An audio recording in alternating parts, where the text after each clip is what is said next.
Piers Morgan reveals Tories send bbed GMB over Carillon disaster. They refuse to talk.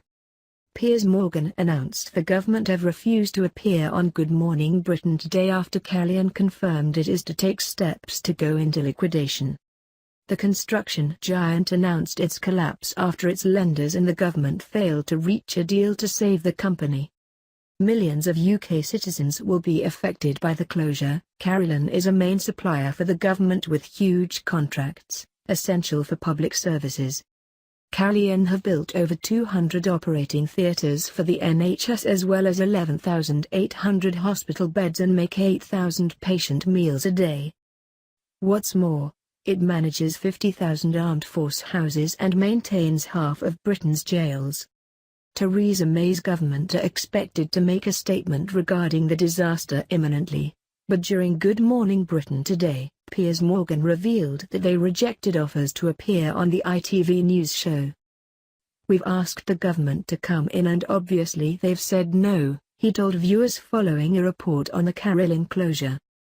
He continued, "It's an absolutely huge company. The government were aware Carillon were having problems and allowed it to get drastically worse. It raises questions, why didn't they do more to stop this happening?" Transport Secretary Carillon has already been heavily criticised for awarding a key contract for the £56 billion HS2 rail link to struggling Carillon, despite warnings it was in financial trouble.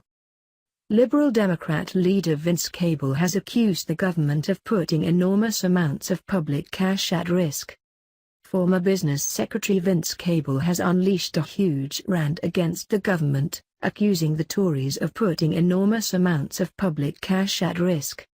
Criticising the government's dealings with the company, Mr. Cable told BBC Radio 4's Today programme, "The Department of Transport seemed to be handing out contracts to keep Carillon going even though there had been profit warnings, even though there was a very high risk of this company going down. Enormous amounts of taxpayers' money was being put at risk and that's the problem the government has now got to face." Warning against a government bailout, he added, "I think what has to happen in this case is the contracts have to be kept going, supporting the supply chain and the tens of thousands of workers, and that can be done by the government taking a lot of this in-house or re-tendering.